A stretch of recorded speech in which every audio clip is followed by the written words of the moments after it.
Hey guys, Moldran here. I'm finally back in Austin, and today I'm gonna bring you some kind of secret Diablo information that I got on BlizzCon. Now, on Saturday evening, myself, a few other streamers, a few community members from Reddit, and other people interested in Diablo came together in a round at the community corner at BlizzCon, together with lead technical designer Wyatt Cheng. Now, he called this Wyatt storytelling, something that turned out to be like just a few questions. Actually turned out to be like a 4-hour something session where Wyatt Cheng would like talk about many design philosophies and upcoming changes to Diablo, or things that are probably gonna change. Of course, nothing is 100% secure yet until like the expansion is out, but who knows. Now, what he was especially talking about and what I thought would be really interesting was damage. Damage, the difficulty of the game, and how certain affixes interact with the game and how they're gonna get changed. Now, the problem that he mentioned was, right now in the game is that a lot of people just decide to stack DPS. So if you're able to farm in P10, you know, a lot of people like they just neglect defensive stats and focus entirely on DPS because they counter anyway, and so on. Now, he described this as a game designer point of view with a 2-axis model. He said, okay, on one axis you have the damage, abilities or affixes or damage that monsters can do can either be high damage or low damage. And he also said that this damage can either be predictable or unpredictable. And right now, a lot of the damage is very predictable in the game, so you see a lot of here and the low damage because there isn't really many things that can kill you. I mean, there's some exceptions, for example, fallen maniacs that actually are high damage, and kind of like in the middle here, but that's pretty much it. Then you have mullet lords that really do a lot of damage, but you know, it's also kind of predictable, like they have the big swing, so even though they would be here. Now, the purpose of the expansion pack would be to like, and what's the problem with this distribution? The problem with this distribution is, if the damage is predictable and also avoidable, like the fallen maniacs for example, or the mullet lords, or all the small affixes, like you can just decide, okay, I'm not going to stand in desecration or I'm plagued and so on. The problem is that it's indeed possible to stack DPS. Another problem is the lifesteal, but that's going to be fixed. This has already been announced, this is nothing new. But even without the lifesteal, it would probably still be able to stack DPS. And now one of the goals with the new affixes and new monster types, and basically new damage from Reaper of Souls, is to make a lot of unpredictable damage in both high damage and low damage.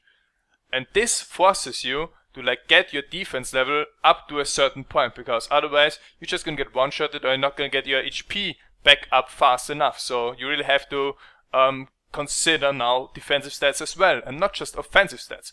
And this is a big difference. With the new toughness stat, really everything comes together. And with the upcoming monster damage, it's really important to do this.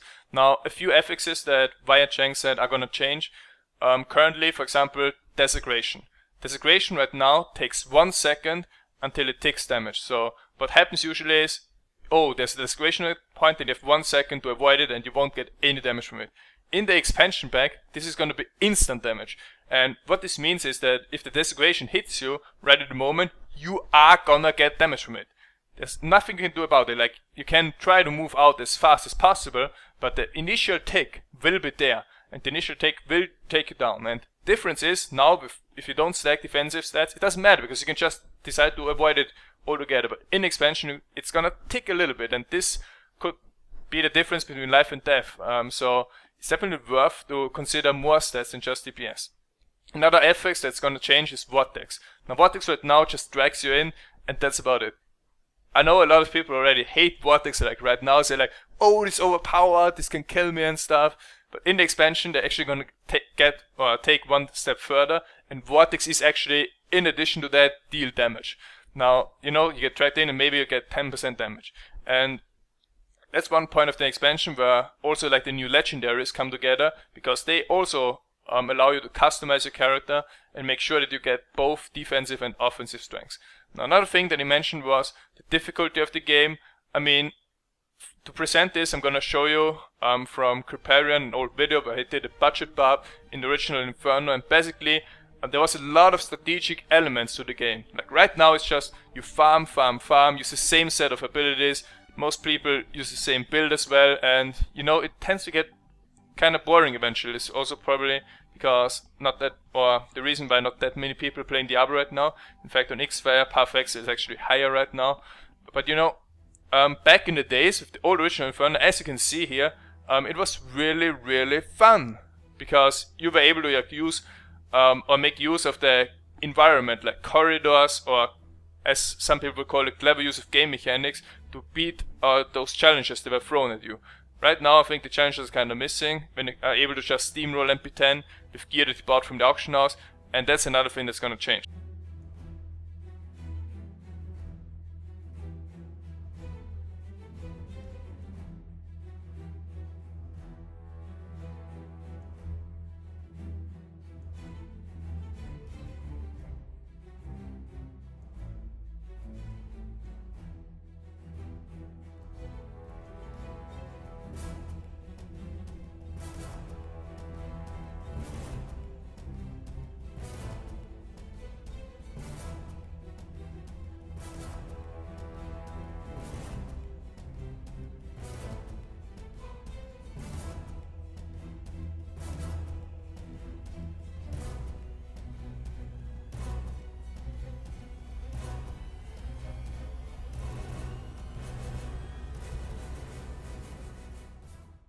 What I've seen so far, or experienced myself by playing the demo, was that the Nephalum rifts, you know, the dungeon where it has 10 levels with a lot of monsters, can be extremely difficult. If you get the wrong combination of monsters or the wrong combination of a boss inside of elite packs or other monsters, it can be really hard.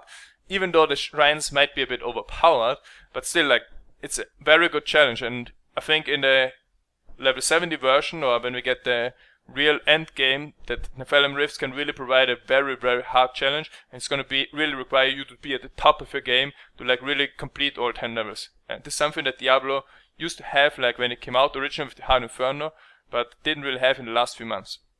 So those were pretty much like some thoughts about damage and so on. New monster affixes. There are also going to be new affixes. I'm not going to talk about everything here. I just want to give you a basic overview of what's coming.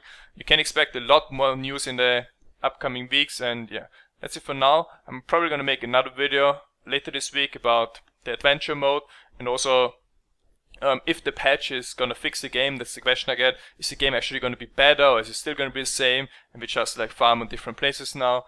I'm going to make more videos. Also I want to make some fun videos. Got a podcast on Thursday with German websites. If you're German speaking, you might want to check that out. And that's pretty much it. Now let me know your thoughts about this. And another thing I want to mention is a lot of people say, oh, the developers don't care. They just represented like the same information as with data mine and stuff.